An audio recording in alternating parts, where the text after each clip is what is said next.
Good evening. Welcome to all of our full residency students and guests to our first full residency reading of 2025, which is our 10th year of the program and the 10th year of full residencies in the summertime. So we're closing it out on a great note this week with lots of good readings. We are live streaming to our YouTube channel, the W at MFA, the WMFACW. Same as our Twitter handle and all of that kind of thing. No underscore, just all letters. For those of you who are sending it out. We are going to have 5 readers this evening. Mckensi White, Morgan Wilson, Jennifer Armstrong, Lamar Wilson, and our thesis reader this evening, Christian J. Collier, who successfully defended, we're showing the battle scars of that defense, successfully defended this afternoon.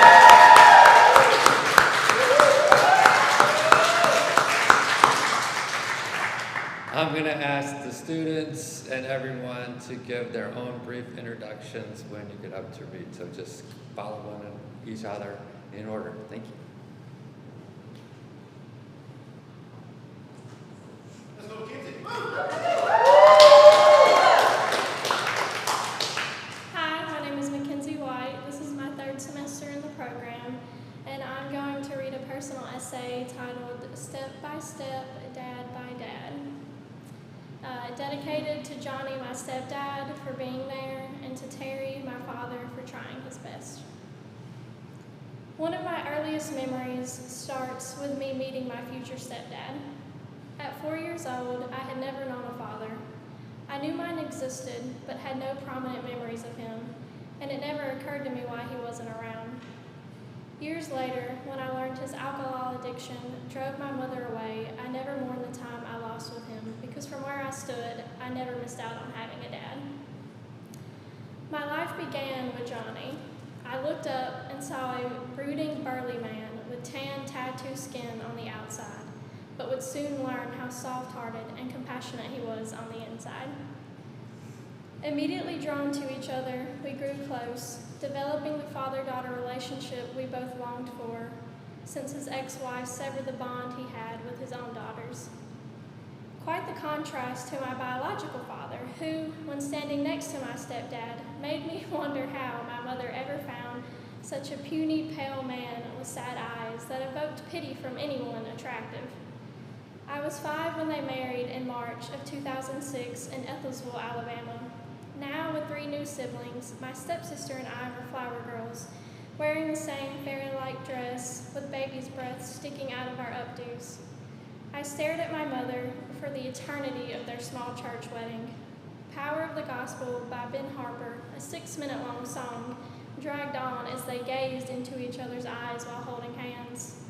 The pink and purple ruffles of my dress scratched at my legs, and I shifted back and forth, stepping on my mother's toes to let her know I was ready to leave. Despite my impatience, I admired my mother's beauty as Making Memories of Us by Keith Urban played. She looked stunning in her long white halter gown with a plunging neckline adorned in silver jewels. The love emanating from her made me dream of my own wedding day. After the ceremony, they left in a birdseed send-off, driving away in my mom's black Nissan with "Just Married" written in white on the back window. It wasn't until my maternal grandmother hoisted me in my car seat to take me to her house that I realized wherever they were going, I was not going with them. Devastated, snot and tears ran down my face. I had no issue staying overnight with my grandmother, but it was my first time being apart from my mother for more than a few days. Still, even with the abandonment I felt at that moment, I had to believe that some of those tears were tears of happiness, since I told my grandmother my new daddy is never going to leave me. At first, I had my new daddy all to myself. With my step-siblings visiting every other weekend, their loyalty lying with their mother. While my brother, 4 years my elder, was there too, he had a harder time accepting Johnny as dad the way I did. Unlike me, my brother still held on to the memories inflicted on him by our father before the divorce. After he moved into our single-wide 3-bedroom trailer, Johnny and I quickly found our rhythm. I spent evenings after school watching him repair motorcycles and trucks as we listened to divorced dad rock, Nickelback, Three Doors Down, and Black Sabbath. The opposite of what I found my father's favorite genre to be 3 years later, what I affectionately call yacht rock, the Bee Gees, the Doobie Brothers, and Christopher Cross, both of which hold a space in my heart. In return for watching him work, Johnny would sit on our front porch and watch me make mud pies in the rain.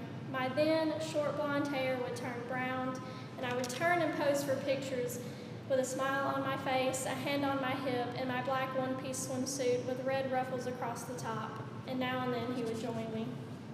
Eventually, our relationship dynamic changed as my step-siblings moved in one by one. Maybe it was because he didn't want to show favoritism, but suddenly it wasn't just about me anymore. I lost my bedroom, and it turned into the living room for a short period. My stepbrother, a renowned troublemaker, took up the majority of Johnny's time, and then there was the struggle of having a sister barely a year older who always wanted to wear my clothes and share my toys. The older we got, our fights lessened, but I'm glad to have had the experience of screaming and pulling each other's hair out every time she wore my favorite shirt. It wasn't what you would call a stable environment, but I never had time to be bored. While the bond Johnny and I shared never broke, from time to time it would bend. I pulled away in my teenage years and resented him talking to me, usually because it meant he was assigning me chores. Whether it was washing dishes, taking out the trash, or picking up sticks in the yard, I wasn't interested. Still, his soft side remained intact, even when he tried to act tough. I like to think that, although unrelated, after living with someone for 13 years, some of their personality traits start to rub off on you. I never had trouble telling Johnny what's on my mind, being the only one of my siblings who dares to go toe-to-toe with him. My husband describes one of the many arguments he has witnessed, saying, "I have never seen two people love each other so aggressively." The only things my biological father ever gave me, aside from his taste in music, I inherited, like his blue eyes, anxiety, and obsessive-compulsive disorder. Since my father's alcohol addiction kept him moving in and out of my life, I decided years ago that if he was able, both he and Johnny would walk me down the aisle on the day of my wedding. When that day came, I walked down the aisle smiling, with Johnny on my left and my father on my right. They both came together to give me away. The choice to dance with Johnny first came easily. We held each other and swayed to the same Keith Urban song he and my mother played at their wedding 17 years before. Wearily, we whispered the lyrics to each other, holding back tears. Much different from the upbeat, choreographed dance my father and I put together 2 days prior, a song I still can't bring myself to listen to. We smiled nervously at each other, not wanting to think of the eyes watching. "Do we look stupid?" I asked him. "No," he reassured me, but I felt as though he might have been thinking the same. Then he was almost 2 years sober. I wanted to believe it was a new start, but whatever hopes we had for the future were short-lived. Because 1 month later, my mom showed up at my house to deliver the news of his suicide. She used the words, "your dad," and my mind immediately went to Johnny. But when I finally registered that if it had been my stepdad, my mother wouldn't have been standing in front of me to tell me he was gone. I hate to admit that a small wave of relief washed over me when I understood it wasn't him. But when the realization of what my biological father had done to himself hit me, a new onslaught of feelings took over.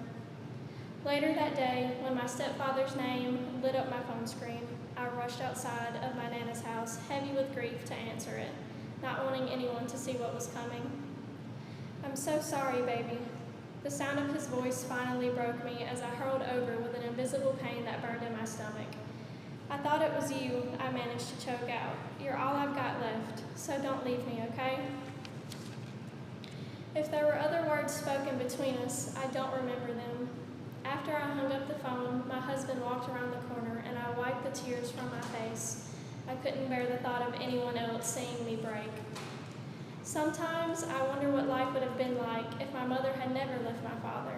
It is hard to imagine a life without Johnny as my dad and a life without my step-siblings. And although I never viewed Johnny as a replacement for my father, he filled a void I didn't know was there. The pain of my father's death is the worst I have ever experienced, not because of the relationship we shared, but the lack thereof. I may not be able to change what happened, but I would choose this life, my life, 1,000 times over. Thank you.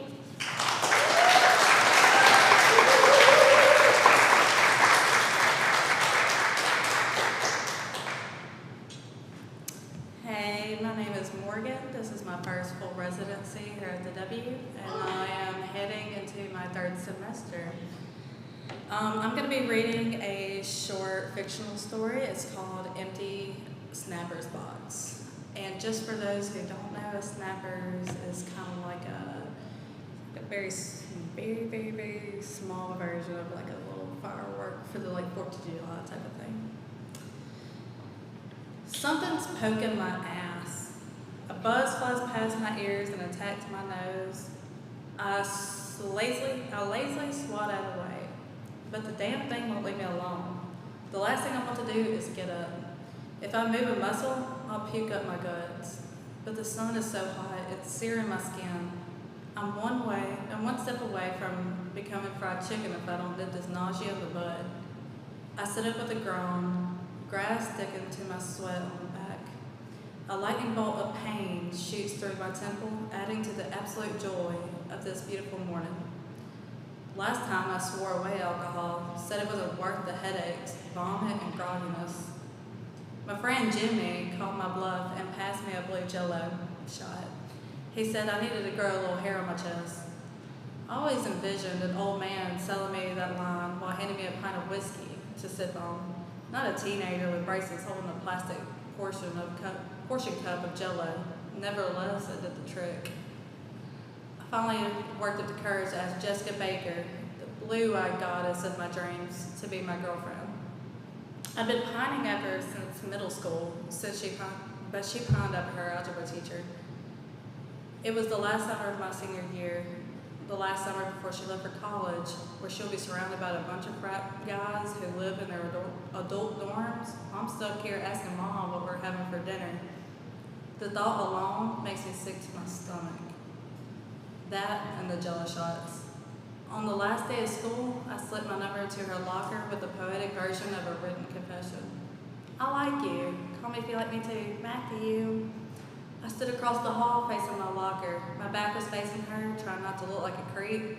But I couldn't help but peer over my shoulder at her as she opened her locker. I watched as she grabbed the note along with a few balled up pieces of paper stuffed near the bag, walked to the garbage can at the end of the hall, and throw it away. Jimmy laughed and patted me on the back, like a dad showing his son the ways of the world. Matthew, he said, you just don't got game. Words every man want to hear when their heart is being shattered into pieces. Weeks went by, each one spent thinking about Jessica and her strawberry blonde hair. I never get to smell her vanilla perfume again. I never get to listen to her giggle at her friends' jokes again. She would leave before she even knew my last name. A few days without showering and eating myself into a Dorito coma caused the Jimmy intervention. It's not the end of the world, man. You're living like a caveman, he said. Jimmy was wrong. It is the end of the world. America is falling to ashes. The sun is scorching the grass. The radiation is killing me slowly. Geez, John McQueen. Jimmy didn't understand what it felt like to lose the one you love. How about this, he said. I'll tell my parents that I'm staying with you for the 4th of July, and we will throw a party at my place. Marco's me a favor anyways. I'll have him bring Jessica. Jimmy's family drives to Florida every year for the 4th of July. This was the first time he skipped out for this tradition. All for me. I'll have to get him a birthday present this year. His plan worked. Jessica showed up with her brother, Mark, and a pack of Ultras in hand. I've always hated the taste of beer, but last night, my taste bud matured. There was a mix of people who came, some from our class, some graduates, no doubt invited by Mark. Jamie bought tons of sparklers, bottle rockets, and snappers for all the drunk teens to play with. Bad move. One kid burned a hole in the patio cushions. I rocket broke through Jimmy's bedroom window. Don't ask me how. Jessica was terrified of the snappers, but I made sure to stay near, propped up against the door frame, and sipping on my beer in case she needed me. She and I were just too old for these childish games. A few times that night, I caught her looking at me, even though I was staring at her first. It still counted. I could see her big pink bikini through her sheer white tank top and American flag cover her chest. Her arms were red. She was the most beautiful woman I'd ever seen. The room spun as I walked into the kitchen. An empty Snappers box rested on the top of the marble island. It was the moment of truth, the day when everything changed. I rewrote my poetic confessions along with the number on the back of my phone. Confessions along with my number on the back of the yellow box with a Sharpie. I blew on the ink quickly to dry it before heading to the living room. Red solo cups littered the table and floor. The couch smelled of vodka. There was a red stain on it that everybody was avoiding. Fair Park was having a fireworks show. I could hear the pops and sizzles from where I stood behind Jessica. She was sitting on the arm of the love seat talking to her friends. They were giggling and pointing at Mark, who was passed out on the floor. My hands were sweaty as I tapped a finger on her shoulder. She turned around and smiled angelically, restoring all the peace in the world. My heart caught in my throat. I shoved the Snappers box in her hand and threw up all over American flag stretched across her chest. So here I am, sitting in Jimmy's front yard. I squint my eyes open and the lightning bolt of pain strikes again. I'm only wearing my checkered boxers. I was sunburnt to hell and back. Something is still poking me in the ass. I tilt over and feel around, figuring I will find a stick, but my fingers graze over a piece of cardboard. Pulling out from under me, my eyes meet the front of an empty Snappers box. I almost don't believe that I asked her out with a small piece of cardboard, so I turn around hoping the last night was just a horrible nightmare. There was writing on the back, but it wasn't mine. It said, "Sorry, bud, you're just too young for me. Jessica." The sun is scorching my back and all of the grass around me. The radiation is killing me all over again. She's gone, and all I have left of her is this Snappers box. The world is really ending. The gravel driveway crumbles under the weight of a car pulling up. I pry my eyes from the yellow box to see a white Chevy heading for the house. It's Jimmy's parents. I vaguely remember Jimmy saying to be out of the house by lunch. A hurricane was hitting Destin, Florida, so they decided to stay overnight at a hotel in Alabama before heading home. His dad gets out the truck and walks towards me, eyes scrunched and confused. I look around the yard. All beer cans, Jello cups, and fireworks are cleaned up. Everyone has gone home. It was just me and my boxers holding an empty Snappers box. Thank you.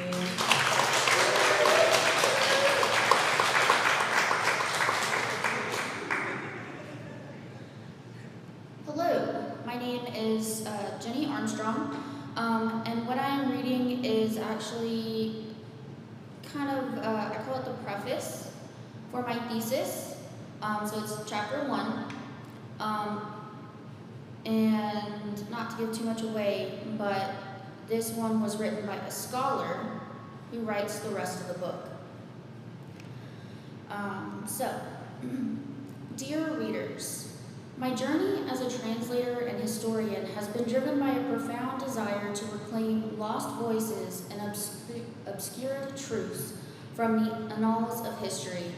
This collection of historical tales, painstakingly translated from ancient languages that have whispered through eons, represents a bridge to our past, once veiled but now illuminated through these pages. My academic journey began at a remarkably young age, even by elven standards. Accepted into Loughran's prestigious university at age 135, 5 years ahead of the typical entry age of adulthood and universities worldwide, might I add.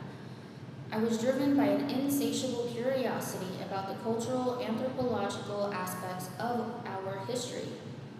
This early start in academia provided me the opportunity to immerse myself in ancient civilizations and the esoteric knowledge that so often slips through the cracks of mainstream historical discourse. As a scribe and chanter, my affinity for the written word was intertwined with a scholarly pursuit to decode the past, particularly our racial origins and the societal constructs that have shaped our world. This dual focus propelled me through the academic ranks, where I quickly established myself as a pioneer in exploring the uncharted territories of our collective history. However, this path has not been without its challenges. My research, especially when it has threatened to unveil secrets long buried by the Pantheon, has frequently put me at odds with established authorities. Despite these setbacks, my commitment to uncovering the truth about our past has only deepened, fueling my resolve to challenge the narratives that have been too neatly packaged by those in power. The need for this work stems from a troubling realization. Much of what we accept as history has been shaped and sanitized by the Pantheon, our dominant religious authority over our continent. As the self-proclaimed voice of the gods, the Pantheon has curated a version of history that serves its divine narrative, often at the expense of truth. Through my research, it has become increasingly clear that this so-called divine truth is not only incomplete but deliberately misleading, designed to uphold the power of the few while silencing the many. Our accepted history, as dictated by the Pantheon, extends back only 2,500 years. This time frame is significantly curtailed by an event referred to in hushed tones as the cleansing. As Theric Stone Aaron, the first dwarven king, most often known as the Breeder King, vividly describes his personal journey, the cleansing is a cataclysmic cycle of destruction and rebirth believed to be orchestrated by the deities themselves. Every 2,000 to 3,000 years, the world undergoes a profound transformation. Tectonic plates shift with ferocious intensity, architectural marvels crumble to dust, and civilizations are reduced to barren wastelands, from which society now must rebuild anew. In his final entries, found in a secluded ruin where the boundaries of desert, forest, and mountain converge, Theric speaks of the cleansing not just as a natural recycling, but as a deliberate erasure orchestrated by forces both terrestrial and divine. His journal, a relic of truths preserved against countless odds, was discovered locked away in the depths of the first Arian castle, far from the sanctity of a royal tomb, hinting at narratives far removed from the glorified histories endorsed by the Pantheon. The entries I took from Theric's journal are those that remained readable, as much of the journal was irreparably damaged by age. Many of the surviving pages are filled with charts, diagrams, and extensive records of racial information, offering fragmented glimpses into Theric's meticulous observations and experiments. Theric's meticulous record-keeping, detailed illustrations, and scientific annotations provide us with a unique lens through which we can observe the evolutionary processes of our world, a perspective that is largely inaccessible in contemporary times.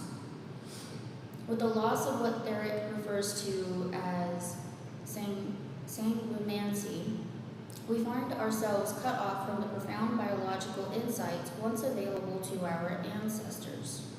His works enable us to trace the developmental, my braces are being weird, the development of various races, both through natural progression and through more arcane engineered transformations. This grants us a rare glimpse into the lives and transformations of the people who walk these lands before us, offering a bridge to understanding our complex heritage in ways that would otherwise remain obscured by the mists of time. This volume brings to light the tales of figures such as Irvald Arium, the enigmatic first Lupin king. I found Laura's written record of his confessional hidden in Arium's castle's library, and Rusor, destroyer of Arium, figures whose real stories diverge sharply from the sanitized myths propagated through official channels. his story was found in the catacombs of the Pantheon. These narratives, found in various places across Alusia, raw and unfiltered, challenge the cleansed versions that have been sculpted to comfort or control, revealing a tapestry of experience rich with moral complexity and the raw truth of survival. Among his journal entries, a reoccurring claim of his is the orb, a mysterious artifact Derek mentions as having significant ties to the cleansing. While my research into the orb and its true implication continues, primarily finding suggested that it may play a critical role in understanding the cycles of destruction and renewal that have shaped our world. Its study could illuminate not only past cycles, but also provide insights into our future.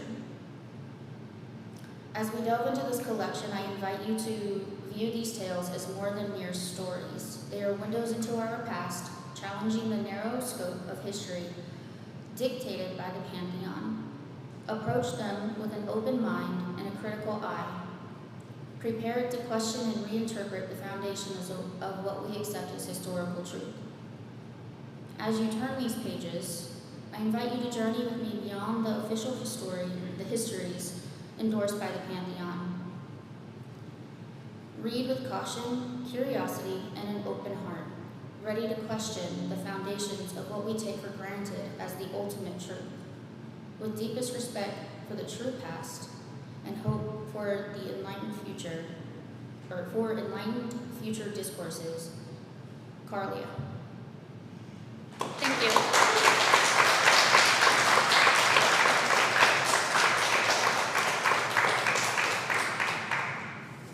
Evening. I'm so excited to be the opener for Christian Collier, who I had the great fortune of working with on this beautiful manuscript that you're going to hear from tonight. I have a couple of poems, and if I have time, I might read a little bit of an essay that's probably the end of a memoir that I'm working on about the 18 years I worked in newspaper journalism and the day that I chose to walk out of that life into the one that I now occupy. But I'll first start with some poems from this manuscript that I'm finishing up called Take Me Back, Burden Hill, about my town, Mariana, that I write about a lot. The first is Queer, after Ralph Ellison, E. Patrick Johnson, and Sharon Holland. A man is a woman inside, waiting to come home. A man inside a woman is a mother of pearl, a waiting handmaiden inside a man-made prison, prism of light. At the end of that tunnel, new birth. New birth? Tunnel to that end, light the prism, prison break every man's woe. Inside, every man lies. The seed of mother's tears, petaled, pearled, 7 weeks whole. Wonderfully, she made us beauty. Inside, us and us versus sin, us greater than sin, us greater than skin, us skin and sinless and iridescent. All spirit, no shade, no shame. Liminal, limb it all. One nation undone, less than godless. Now what? Oh, Irma, may I inside the we was. Decode the cipher we've forgotten. To whom it may concern, keep this inward boy running. Oh, woe man come woman hater, oh, nacre, oh, negus, never inward. Cry out and she will rise inside us. She's waiting, black woe man, stop running, come home. I've probably read that before, but I think it's necessary because the manuscript was one in which, and I'm saying this because Happy Pride, for those who celebrate, I spent the last decade really unpacking something that was introduced in Sacrilegion, which is, I was told, you're too pretty to be a boy, and you think like a girl, and For a long time, that was a pathology that I took with me, and now I realize it's the greatest compliment. So I also was weirdly, during this period of time, commissioned by the Hemingway Society, of all people, to write poems about Ernest Hemingway, and who's the embodiment of white masculinity for the 20th century. And these are the poems that I wrote. I'm not sure how they feel about them, but they published one, and one is forthcoming elsewhere. So this is, and Kevin Quashie calls this a sonnet. When you see it, if you ever see it on the page, there's a 15th line that sort of keeps interrupting the next poem in this series. Hemingway's boys are battle axes, curers of crazy, ham and eggs and goodwill endless for all that's white in the world. Their inward boy lips parting only when prompted, lest liquor loosens them. Their hearts soft as melted butter, whale bones, blades, edges, their only real friends, poised to slice slack-jawed, broken spirits, any mauler in love with their mirror images for their own good. In prose, he sharpens them.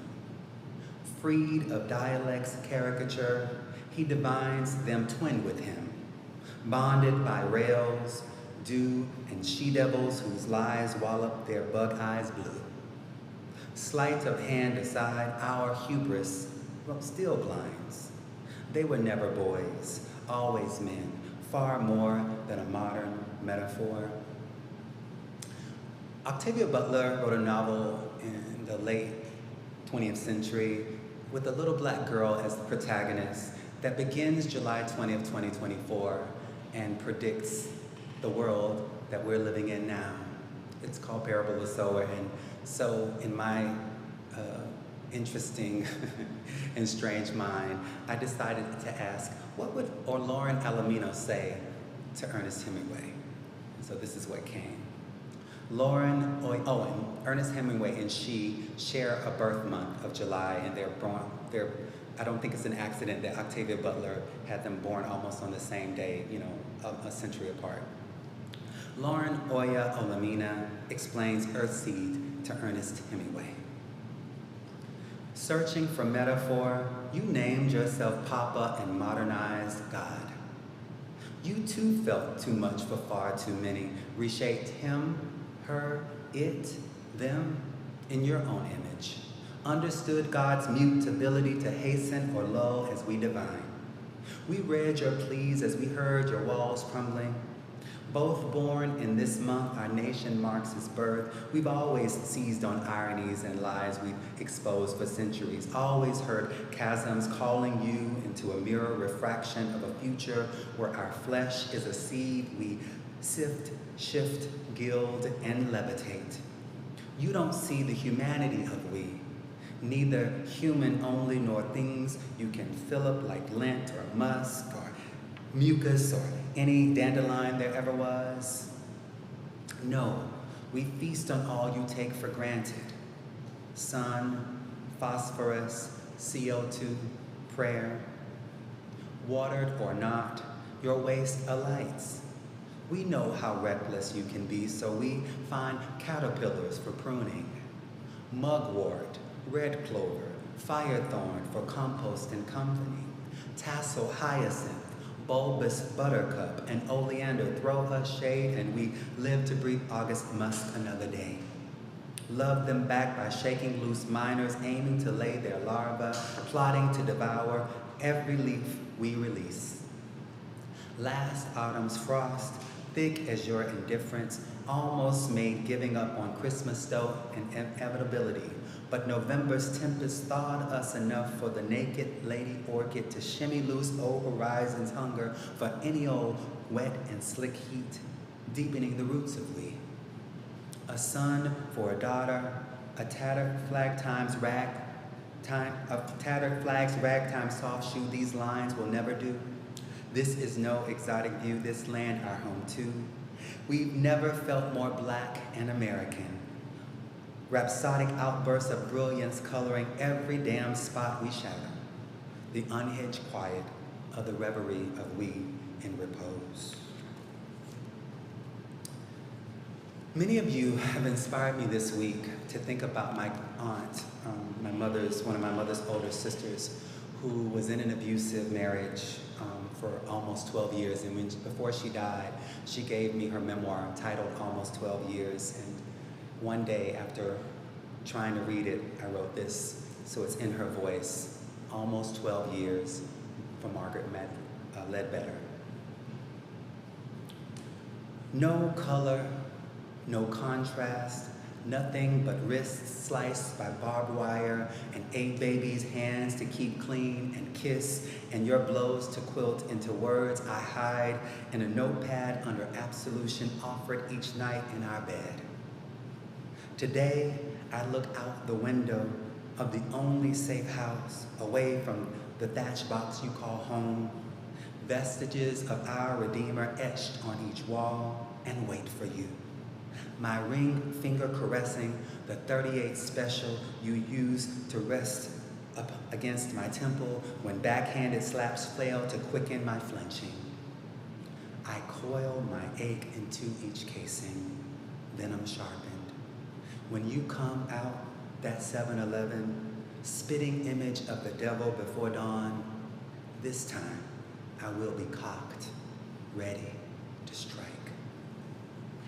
She didn't shoot him, but she left. Last poem, because we need some humor, I think. So I have this weird love-hate relationship with the Kardashians. And so this is On Passing, or How to Stare at a Kardashian's Bum Without Blinking. Look closer. She could not shake what her mama gave her. She's been bought with a price too hijinxed. She dreams of lips thick and plump as every inch of you. Yes, you. Not man enough for a black man except in secret. Not woman enough for a black man either. How to be his good boy girl. Not question or make one move he doesn't order. Mimic her as she purrs, yes, moans, sir. Walls, whose am I if not your blank canvas, pure and non-white as margarine? We almost did it, Joe. Now write that check my ass can't cash. Meme me. I'll steal from you while looking through you, dead to me, in your eyes. I'm post to post as you, even if it costs me everything, even my life. Okay, so, no, time, because we gotta get to Christian. So I don't know how much of this essay I'm going to read, but I read it everywhere I'm asked to read now because, and I want to say that I dedicate this to Yakin Hamad, who is the youngest influencer in Gaza, who was murdered in an airstrike at 11 years old just a week ago. And I'm often thinking of brown and black children who are seen as expendable in our world. I worked in a newsroom in Atlanta, and well, you'll hear. I don't know how much of this I can read. I'm going to try to read maybe 7 minutes to give Christian his time, because you all got to hear these poems, y'all. They are absolutely stunning. I am so very proud to know you, my brother. All right, The Autonomy of My Black Mind, or The Invisible Hand Speaks. This has an epigraph from James Baldwin, and you'll understand why. It's a long epigraph from Letter from a Region in My Mind, published in November 8, 1962, which would eventually become published in The Fire Next Time. There appears to be a vast amount of confusion on this point, but I do not know many Negroes who are eager to be accepted by white people, still less to be loved by them. They the blacks simply don't wish to be beaten over the head by the whites every instant of our brief passage on this planet. White people in this country will have quite enough to do in learning how to accept and love themselves and each other. And when they have achieved this, which will not be tomorrow and may very well be never, the Negro problem will no longer exist, for it will no longer be needed. Now these are my words. It was a humid Friday in the Charlotte Observer newsroom, my penultimate shift of the week, May 13th, 2016. Fridays were always busy on the copy desk for the McClatchy Company, which then owned the Observer and 29 other newspapers and had centralized the editing of several East Coast publications' daily and weekend editions in the Queen City as a cost-saving measure. It was my and my colleagues' job to prepare the final edits of the conglomerate stories to transmit to newsrooms to print. That night, as was the case most nights over the previous 15 years in Milwaukee, Atlanta, and Washington, D.C., I was made to feel like the HNIC, the head and word in charge, without the title, respect, or equitable pay.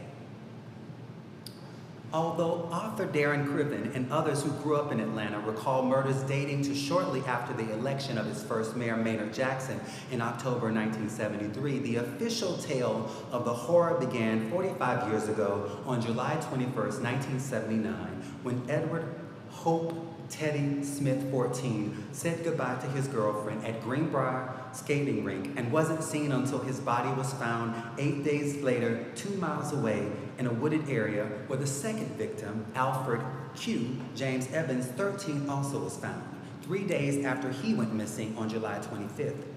One Randy Joe Heath claims to have given Evans a ride. Heath's why remains under examination. It took a year to ID Evans's body. Some still question why it took so long, whose body it is.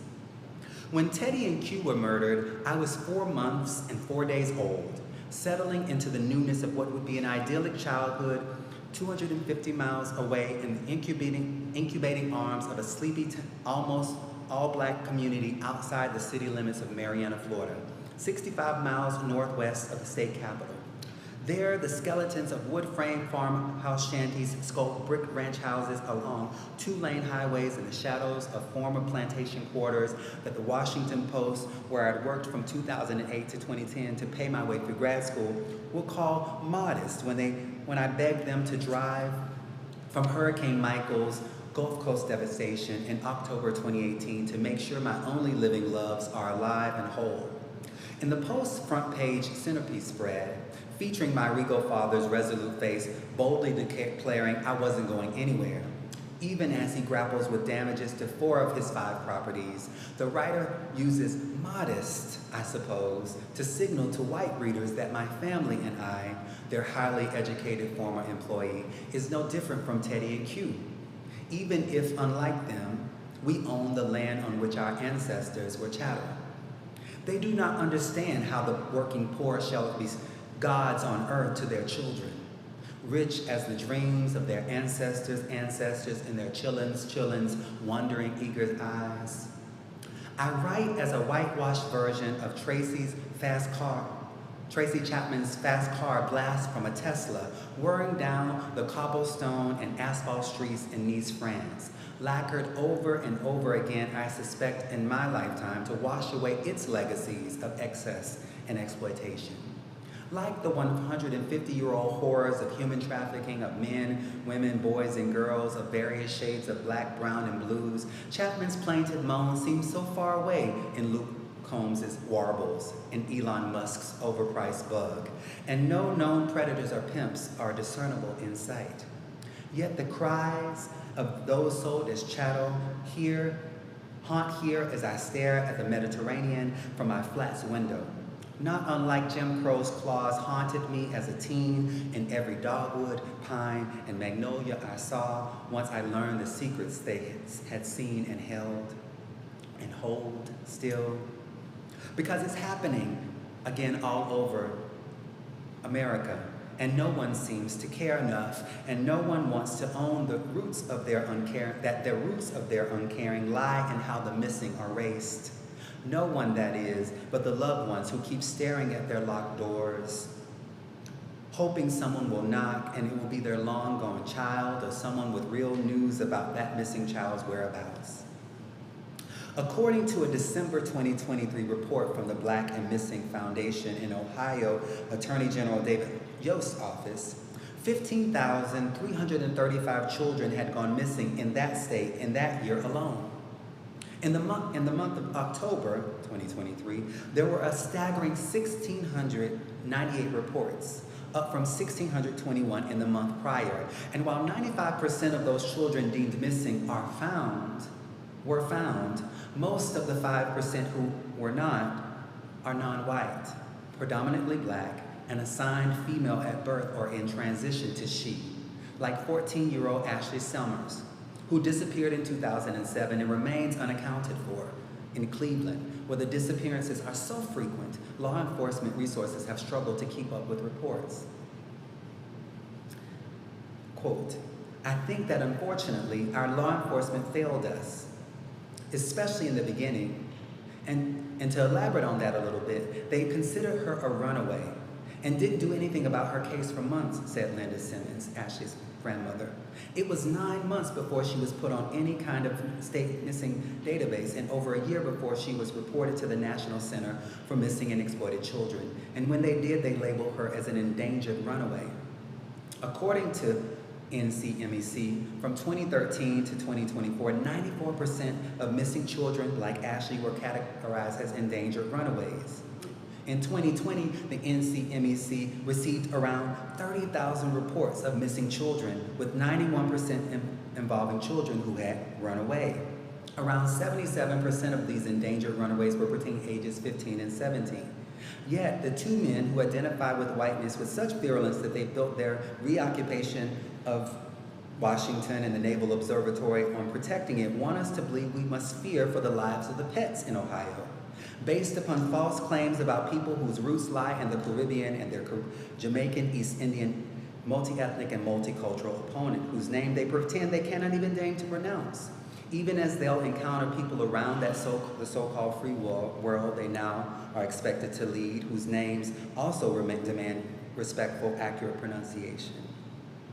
And I'll stop here with this anecdote, which is true.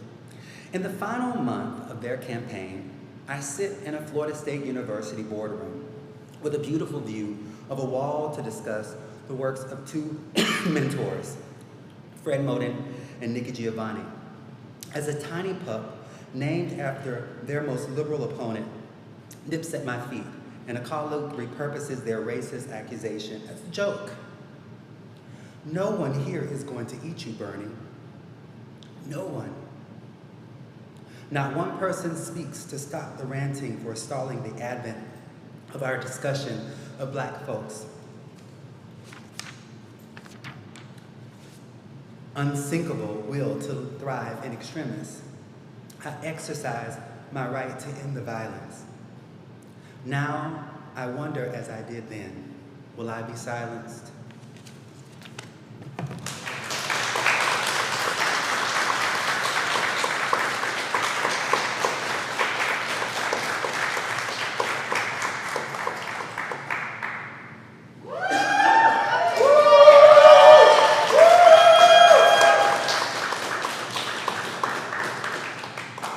You guys.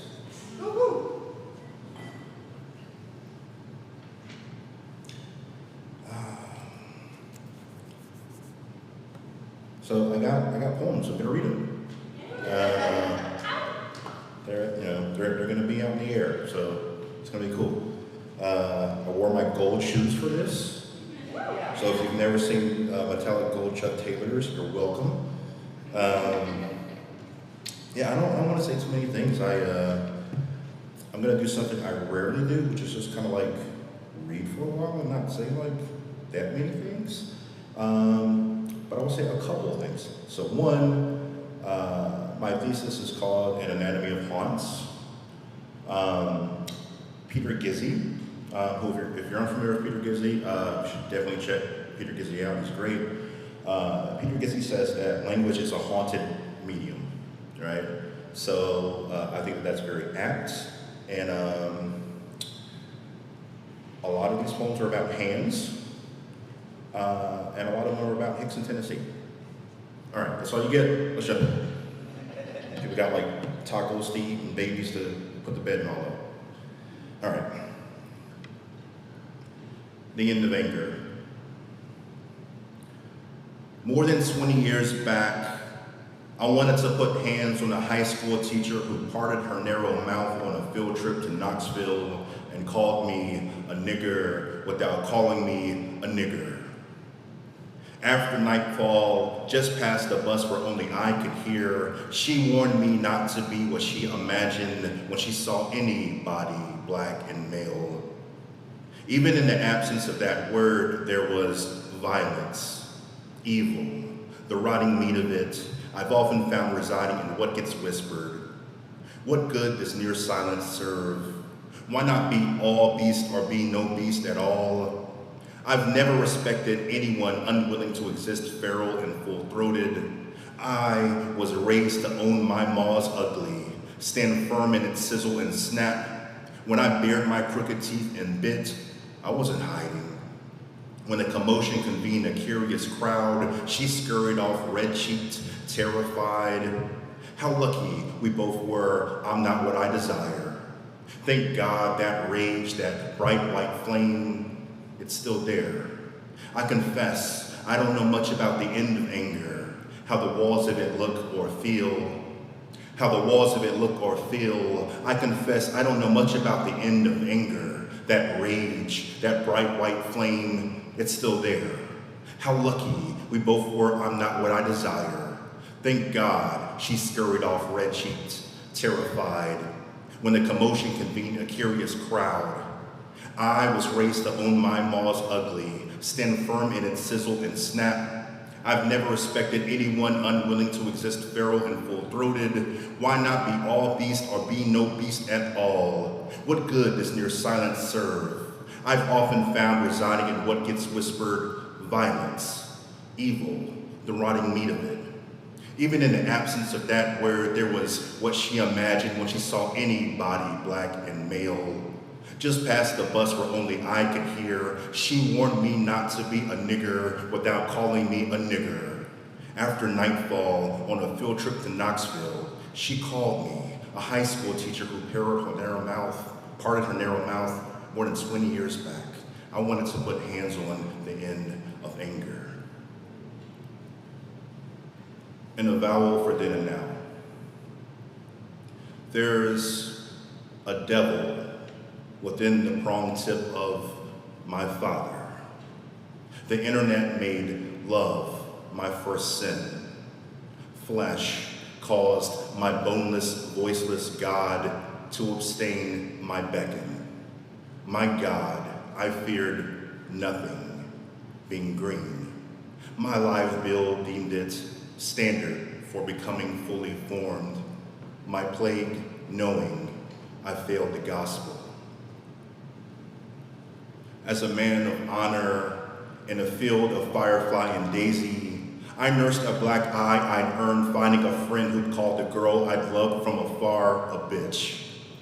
Like any American, I was defensive of what I couldn't declare mine. I raised my fist and swelled each curved knuckle on his pink cheeks and chin.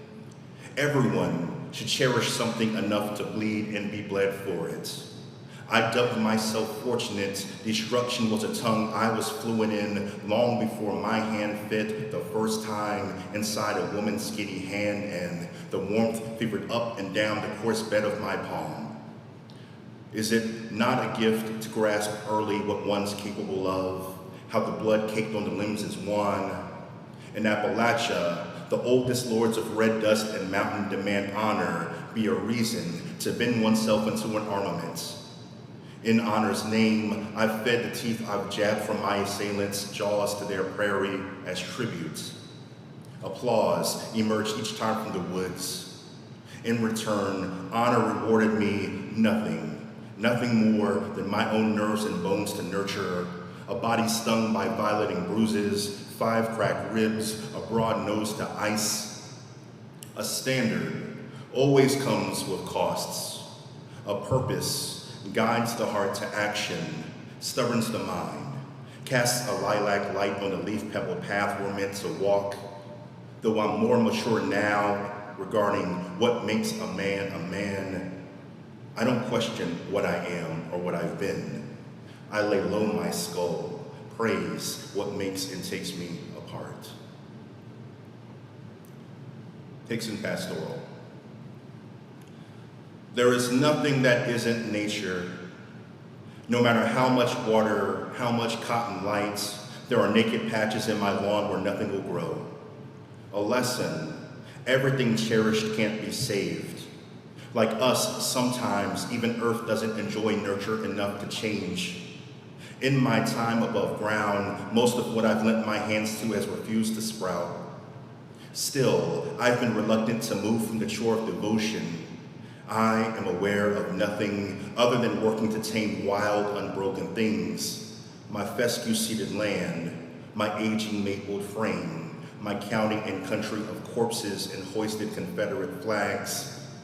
My county and country of corpses and hoisted Confederate flags, my fescue-seated land, my aging mapled frame, other than working to tame wild, unbroken things, I am aware of nothing. Still, I've been reluctant to move from the shore of devotion. Most of what I've lent my hands to has refused to sprout in my time above ground.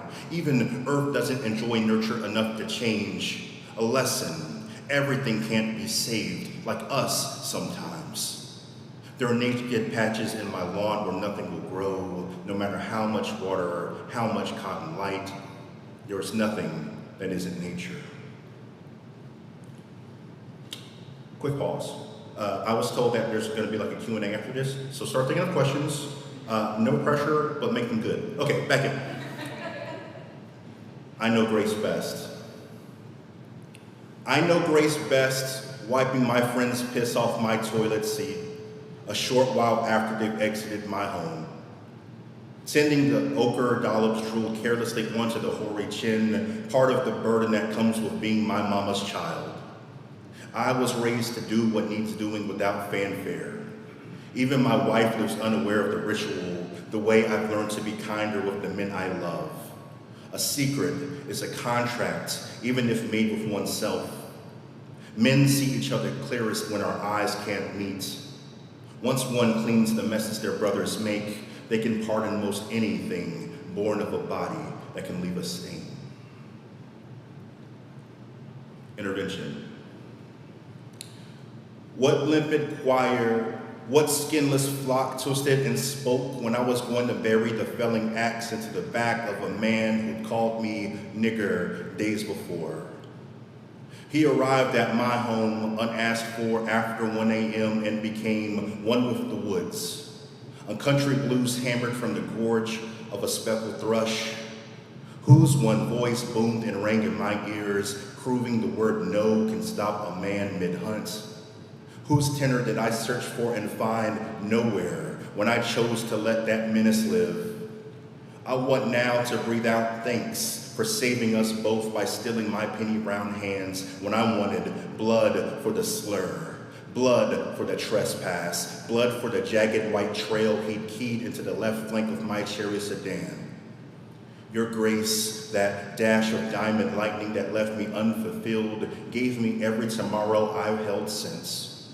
Inside each one, a shard of that night's mercy, a regret, a wound I've never been able to say time or any other divine beast would seal. John Doe, 1998. Anytime I look back and find that chubby blonde bully, I inflate the lungs of the long past day in Hickson Middle. A brunette boy caught him in the act of self-rapture in the pissy downstairs bathroom with one working jaundiced light. It didn't take long before what he'd done became news on the roof of every 8th grader's mouth. When fresh chums bobbing in open ocean, the great whites must come. He knew the game. Everywhere he went, dozens of grunts and jerking fists met him until ridicule hurled him from the school's halls, but not my memory. There was a time I thought disgrace, justice, karma for the years he hexed the backs of classes, wailing on the slender arms and spines of kids too wise to fight back. That time's grown more mud-ridden, more complex as I've aged, gone softer in belly, grayer in beard, gathering now what I do of longing. After surviving several seasons without privacy or fondle, I understand what coaxed him to himself, the dew of it, the scantest flicker of burnt honey that brought his wound's arrival. I understand too the rub of being guided by a body entranced by hormone. The cruelest gods, when they wish us condemned, serve the meal we most long to swallow. The fade. Saturdays, I park on the corner of MLK by 5 winos who beg for loose change. A few dimes and pennies, the difference between a bout of the shakes or worse. What little I had in my drink holder, the toll paid to walk unbothered and sit in a taped up black leather chair before a man who sold dope, mixtapes, the steady grace of his right hand. Twice a month he'd line me up in a boxy room, fresh cut hair, sanding scuffed laminate floor. The air, thick with R&B, an electric razor's hum, someone talking shit, lying about a new nameless woman he'd made moan. I lied to myself of being grown back then, 22, most of my cash gone to clubs, overpriced booze, trying and failing to catch the favor of somebody fine.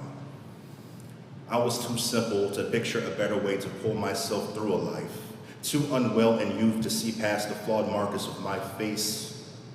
Nights in after nights in, I slept certain I needed another's affirmation to accept I wasn't ugly. I was ugly when none came. So lost in my ignorant hate, my wild blooming mind cursed my parents for weaving my features over rutted prairies of red and white tissue. I look back lighter on the pride that always crusted over beneath my sheeny oiled scalp. On this hurling rock, nothing dies faster than beauty. What blessing to mature, be undone and remade gentler by unspooling time.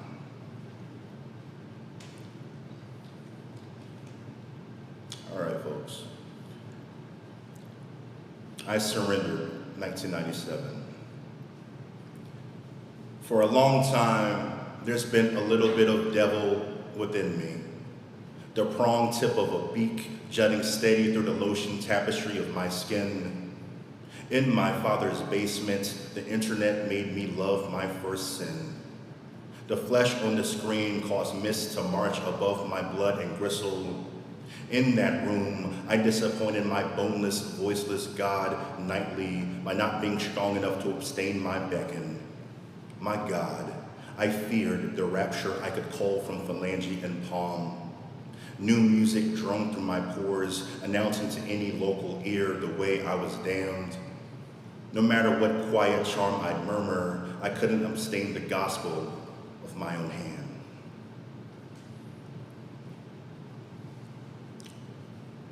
All right. And you guys singers? Okay, good. So I have always found singing to be like a really like interesting thing, right? Because one, there's a lot of pressure that like you have to sing, like you gotta sing well. And but even if like you can sing well, you make like really interesting faces, you know? And I'm like, man, that's like so much trust that you have to have, you know? And actually, Megan, can you do me a favor? My backpack's right there. Can you pull out like that red notebook? So in the year of our Lord, 2002, I briefly was a lead singer in a band. So I sang to people, you know? And so I was trying to mac on this girl, and I don't know. This is why, like, I feel like we all, if we're honest, we hit a point where you think back and you think back to like who you used to be at a certain point in time, and then you kind of want to like kick that person's ass, you know? Like, oh, what was I thinking?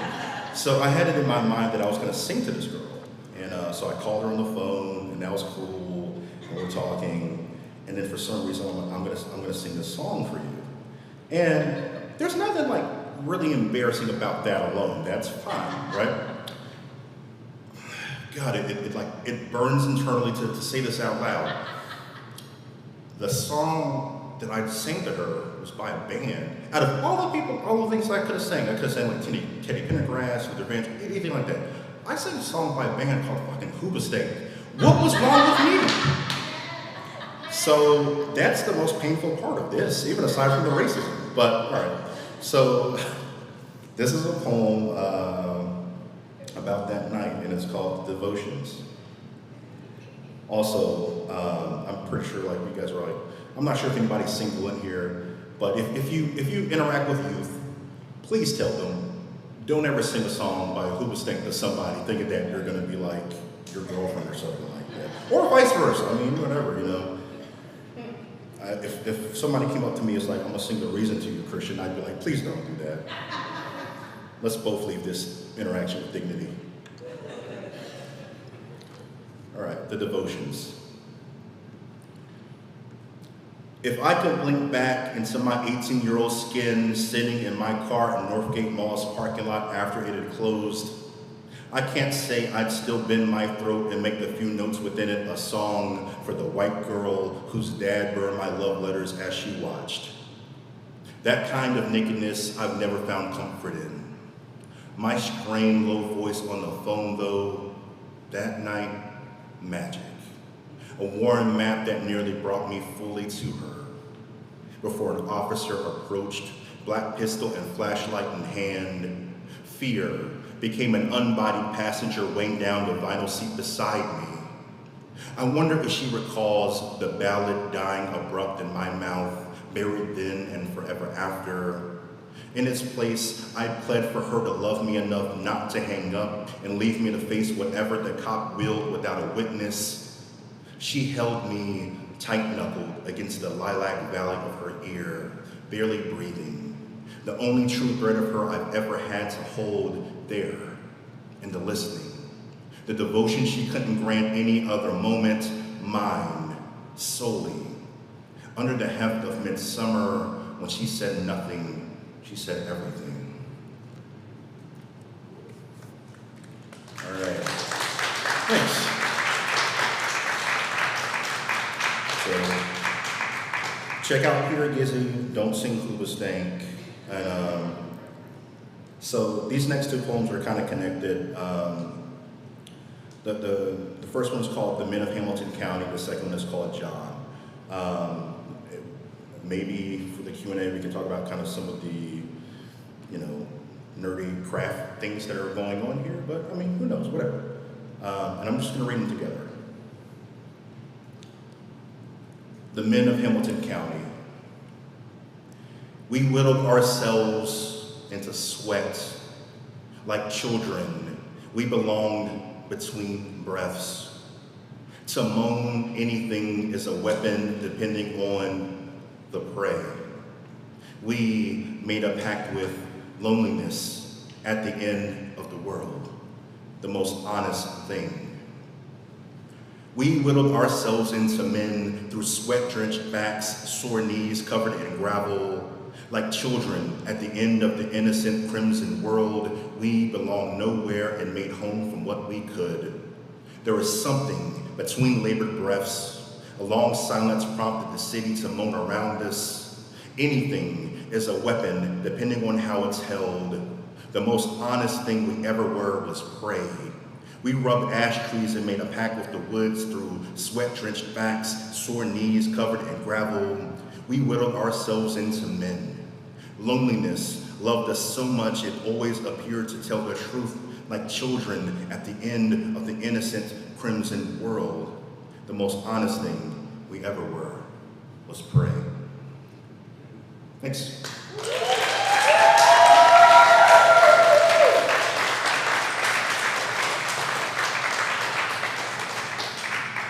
guys have any questions? Okay, got a couple. Set us off, Katrina. So I had the honor of being in a workshop with you last semester, and a lot of, at the time, when you wrote your poems, you set them up so that they could be multi-directional. Mm-hmm. And I was wondering if any of the poems read tonight were multi-directional, and what inspires you to write your poems in that way. Okay. Yes. Most of them are, all right, so most of my poems can be read from the top to the bottom. They also can be read from like the last line to the first line, right? And it still lines up. The reason I like that is because, you know, and some of you guys have heard me say this before, like there's always this saying that no matter how much you love poetry, you're always looking for a reason to stop reading a poem. So I am trying to seduce you. If I do my job right, I'm trying to seduce you to read one line, and then maybe the next one, and then maybe the next one. And if you like that, maybe you get to the end of the poem. And then maybe if you want to be further seduced, you can read it from the last line up to the top, and then you're seduced again. But maybe if you come back a third time, you can read it from this way and this and that, and then you're still seduced, right? So if I do that correctly, I think that each time that you come back to the poem, you're being rewarded for your time and your effort and your attention, right? And I think that that's just personally interesting to me. Mckensi is somebody who's done that. Natasha Trethewey is somebody who's done. So there's a lineage of people who kind of stretch out with text, and I feel kind of a part of that camp. And but also Eduardo C. Corral, who I mentioned earlier, Eduardo C. Corral, Slow Lightning, plug, plug, plug. Eduardo C. Corral says that there's always something that you should try to keep for yourself. Like you can tell people all the things, but not like all the things. Keep at least one thing for you. So there are things that I put in there, even in terms of like the multiple directionality, that do different things for me. And those are things that I don't tell you guys, but they kind of satisfy something for me as a writer, as a craftsman. So yeah. Yes. So I know you already have a collection. So what makes this different, and like why do that if you already have, something out? Well, one, because they made me. So they made me make a thing. No, but I think, all right, so I mentioned earlier that Rick Rubin produced Metallica's 2008 album, right? And his challenge to him was like, pretend that you're in a battle of the bands and you have no back catalog, right? After making a chapbook and a full-length collection, I wanted to make something that stood apart from both of those things. And just kind of see what else I had the capacity to say as an artist, figure out new obsessions, channel or tunnel a little bit deeper into some of my existing obsessions. And so I thought, how can I get to know who I am now? Like I turned in the final manuscript or final version of what became my book, like a year before it came out. I'm not the same writer I was at that point and all of that. So, I think it's an interesting undertaking to kind of be challenged to figure a new thing out and figure it out in real time, because there's a saying that as artists, our antenna are always up. But man, your antenna are sure going to be up when you have like a deadline staring at you, and this is like a thing that is required of you. So it allowed me to be more attentive all the time and to pull in things that I would not have discovered or mulled over had I not, had that requirement. So yeah, it's different in a number of ways, and form plays a big role. There's a lot of echoing and mirroring, and there's a lot of texture, and all these different things that are happening. So there's like 6 ways to read this poem if you so choose, and everything. So I think it's doing some things that I have not done before, but it's also kind of stretching out that universe of things that I've also done. So even if you're like, well, I know that you have redactions in this and this, well, these redactions are a little bit different. They're doing different stuff, so you're not getting the same thing. Yeah.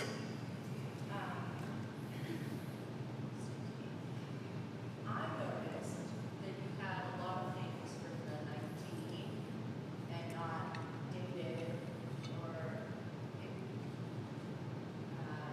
was there something that drew you back to this time period to write during this time that was important to this collection? So I grew up in Hickson, Tennessee, moved away. I ended up moving back, and my house is less than 2 minutes away from where I graduated from high school. So being like that close to like those ghosts and the memories and everything like that, it was just fresh in my mind. But also I started thinking about the people that I went to school with, and you know, a lot of the debauchery that took place. And I mean, I'm not even saying like good things. I mean, like some of these people are like dead for real. You know, like they. This is gonna sound wild, but we knew back in like 1996, like this person was gonna go to prison. He probably knew it too, and then he ended up in prison, and then he got out, and then he killed himself because he didn't want to go back for 13 years, right? Those are real people, and so they're fresh in my mind. But I think in titling the collection. An Anatomy of Haunts, it allowed me to think about the different ways that, you know, memory haunts all of us. Memory, place, all of these things haunt us because they allow us to revisit who we were, who was around us at a certain time, how we developed and everything. So a lot of it's like how I developed as like an intimate person, who I developed around. Some of the people who I mentioned are gone for one reason or another. And yeah, I think that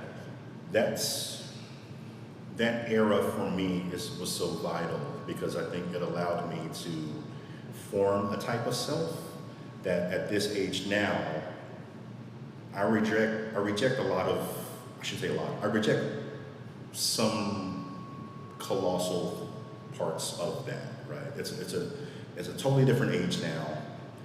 And you can you know, revise who you are, or you can look back and be like, man, we were not getting it done in terms of being like enlightened individuals. But I think that's part of what happens when, as youth, you kind of raise each other.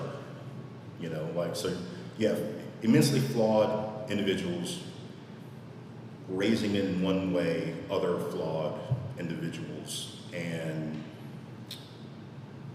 these are the results that kind of come from that, right? So, yeah. Yeah, Aaron. Who has influenced you? Who do you want to be influencing? And what influence do you want to be on this program? Way too many names to list for who's influenced me. A couple of people who've influenced this work, though, off the top of my head, visual artist Glenn Ligon. Ketchy Kuipers, I mentioned earlier, she has a new collection out. I feel like our works are in conversation a lot. Reginald Dwayne Betts. I'm not going to say Eduardo C. Corral, even though he always is in my wheelhouse. I think Tyree Day, if you read my work, it's not really like Tyree Day, but I think you can kind of see, we get at similar obsessions in different ways.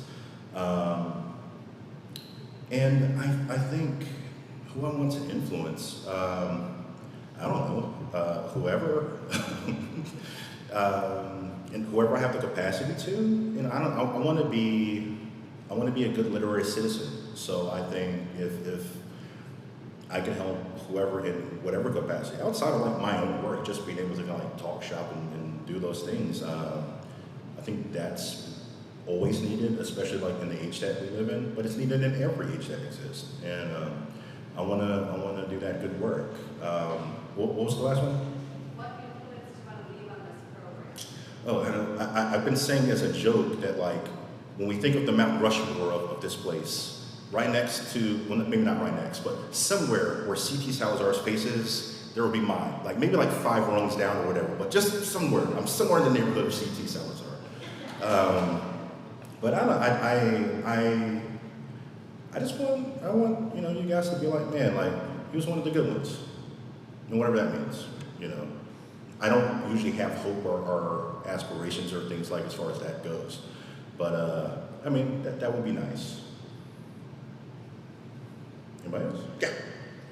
So in this collection, do you have like a favorite poem, and what is it and why? Do you have a favorite poem and what is it and why? From your collection. Yeah. This one. Okay, I got you. I can hear now. I got like an ear thing going on, like one of the nerves is like messed up, so it's I'm not like going deaf, hopefully. I went to the doctor for it, but inflammation and swelling, it makes it a thing. I don't know, I mean,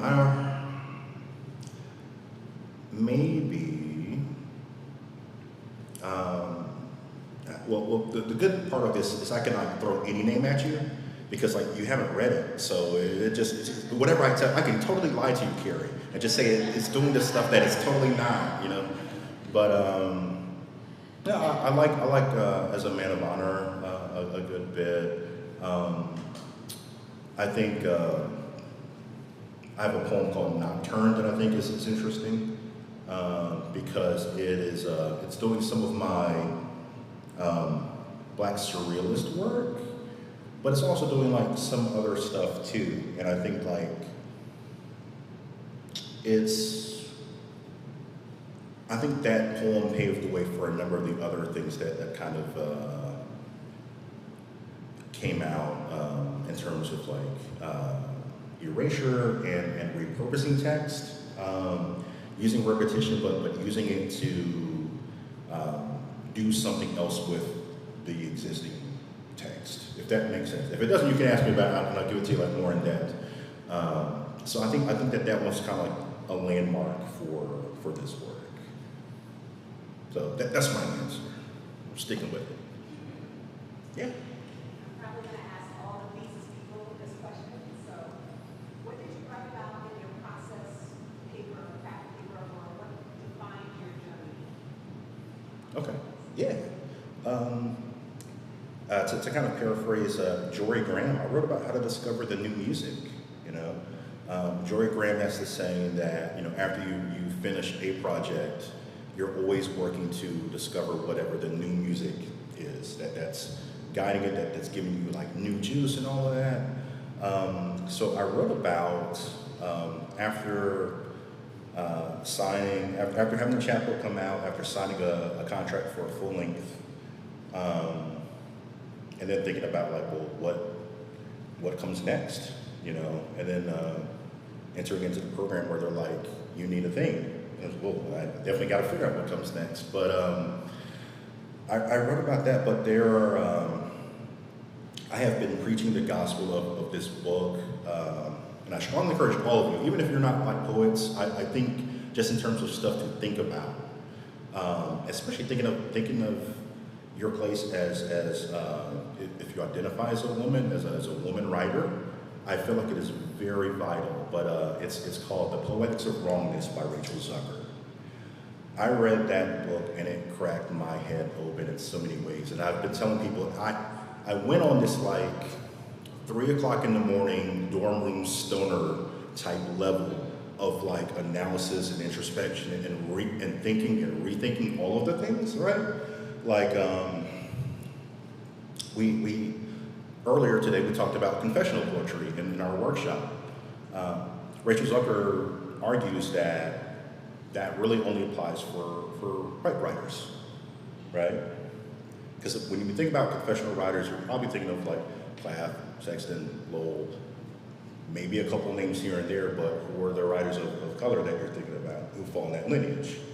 So if you, as a black writer, for instance, if the canon does not recognize you as a confessional poet, what superpowers do you then get?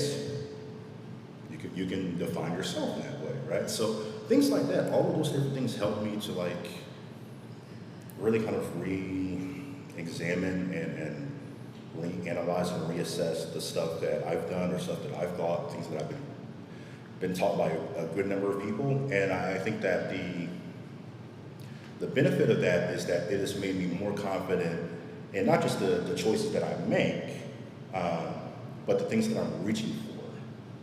And I think that in terms of just being able to reach for those things, regardless if you get it or not, I mean, we're writers, we are artists, which means that we make things. So if it's not working yet, I have to trust that I have received enough training, or I will get it, and enough resources, that I'll get on the other side of that thing, and then I'll make it the thing I intended it to be, right? So I think it was just such a valuable text, and I wish I could just like get a whole bunch of money and buy copies for you all, because I just feel like it's that like solid of a craft book. And I feel like when we say craft book, you're thinking that it's just like unsexy writing. It's not that. It's like you can just read it for giggles and grins and it still delivers. However, there are so many gems in there that I think just continue to pay dividends. So talk about all that stuff. Yeah. So throughout the thesis process, what made you decide on each of these individual poems, and where did they come from for inspiration for you? Well, the easy part of that is that I'm a very slow writer usually, so I end up using like 98 to 99% of what I write for like all the things, you know. But I think each one kind of did something different, as I think, you know, they all do. Some of them allowed me to, I think, get a little bit deeper in my formal, I'm a writer of form, you know, I could wear that hat. Some of them allowed me to bring myself into the work in a way that I have never allowed before. And I told the committee, if I can like get under the hood and kind of tell people some of the private stuff, I said that I think this is the most personal work I've ever made. And that is, you know, kind of a wild thing for me. You know, I think I've always been trying to bring more of myself into the work, but this really allowed me to like, it was kind of like a challenge. Like you have to, like, dog, you gotta get under the hood and really come to terms with your flaws. So outside of writing the poems, it made me just be really honest and I guess kind of like come to terms with me being a man and a human being, and you know, all those different things. I have to face my faults, and if I'm doing them and I gotta put them out there, I gotta claim them. You know, they're a part of me. So I hope that it's made me a better person. But I don't know. So yeah, it's, I said earlier that I didn't want to make a work that was just personal and just kind of hitting one note, because I think that it's so easy for you to be like, this is just sentimental, this is just this is that. It doesn't feel like that. I feel like it's doing something else, and I'm interested in that, you know, so, yeah. Any other questions? No pressure, we can all get tacos. Yeah. This will be kind of rambling, so just so you can get that. Your poetry is so involved. This collection, particularly, about masculine and ladies, which is an extraordinary combination. But I'm thinking about two things both. I think you had mentioned, which John was saying, that poetry is part cinema, part song, and then the other thing is sound and song, and how you see the tension between the sound and the images. At the same time, thinking, you mentioned Jerry Graham talking about the page and how you feel that you see the blank spaces as negative space. Or you talk about the like that is it like Jerry Graham talks about the blank spaces as silence. It's not, it's just right. Yeah. And like how do you see the tension between the text and the page, and how do you think of the page? Is that in relation to sound? Okay. All right. Let me nerd out here and answer. So, and real quick, because I know we're like at 8:30. Gregory Orr says that there are four temperaments of poetry, right? You've got sound, you've got your image / imagination, you've got music, you've got structure. And he argues that like really great poems, they kind of represent each of them, you know. Some people don't naturally, you're like, oh, I'm more into like the music of language and everything. And some people are like, oh, I like story. So that's always in my head as I'm working, or even after I make a draft, I'm thinking, well, how can I bring more of the language out? How can I, or more of the music out? How can I do this? How can I use this image to bring emotion in more, right? How can I do these things? But I think I'm also interested in the tension between different dynamics, right? What happens when beauty stands next to the grotesque? What happens when, as I mentioned earlier in the thesis defense, what happens when you have clarity occupying the same space as distortion? Like, what do we get? So all of those things, again, like are in my mind. How do I pair, like somebody who was horrible at a certain age, but tender them with grace? That's kind of where we're getting that. And I think that the page is really, it is such a canvas that can be used through a number of choices to further amplify the effect of what's going on with the text and the components of the text, right? So we've been talking about concrete poetry in our workshop, and that's one way that we can do that. And I think that we have different tools that we can, especially now because like the advent of technology where we're at, we have different things sonically that we can do. You mentioned Jonah earlier, and Jonah's somebody who works a lot with sound, and I think before her passing, Alice Notley was somebody who did a lot of stuff with sound. So we have these different arenas that like, you can use the page to do those things, but now you can also do it like outside of that, and which makes like what happens on the page look and sound a little bit different, if that makes sense. So I feel like this is one of those things that I can kind of stretch out like for an hour and a half and kind of like, you know, talk over with you. But yeah, I think that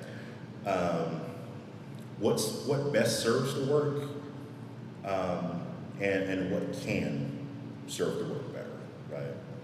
George Saunders would say like find like the music of the thing and turn the volume all the way up, right? And I think that we can apply that same line of thinking to, you know, our poems, our stories, and all those things too. All right, guys. Thanks.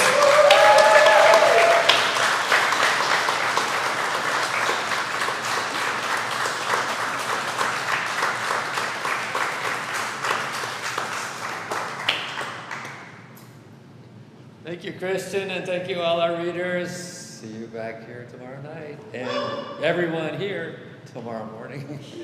See y'all. Have a great night.